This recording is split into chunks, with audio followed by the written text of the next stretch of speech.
ces paroles qui s'adressent aux disciples de la part de Jésus, on pourrait se demander pourquoi il ne les a pas données après sa résurrection, avant son ascension, lorsqu'il a parlé avec ses disciples.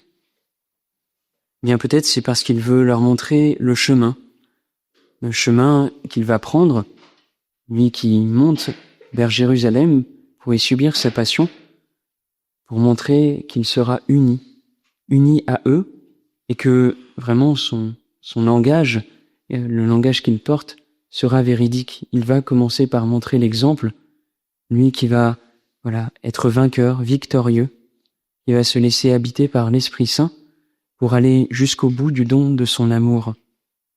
Il va montrer quelle est la véritable teneur de celui qui est roi. Nous avons fêté le Christ roi de l'univers pour nous appeler à notre tour, pour appeler chaque homme à vivre de sa royauté, de la royauté qui nous appelle à recevoir par notre baptême, être roi dans le Christ. Saint Paul disait « Je ne me laisserai dominer par rien ». Nous avons aussi cet exemple un peu malheureux du roi Balthazar, qui se laisse aller à une forme de débauche, qui se laisse aller à l'idolâtrie et qui finalement se laisse dominer par des choses qui sont en fait inférieures à l'homme. Ce n'est pas le projet de Dieu, et Dieu veut l'en libérer justement avec cette parole prophétique, de lui montrer que il s'est dévoyé, il s'est détourné lui-même du plan de Dieu en commettant cet acte de blasphème et cet acte d'idolâtrie.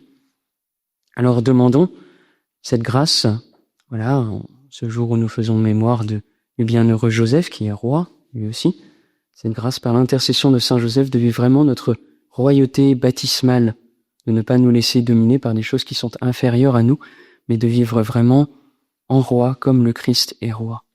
Amen.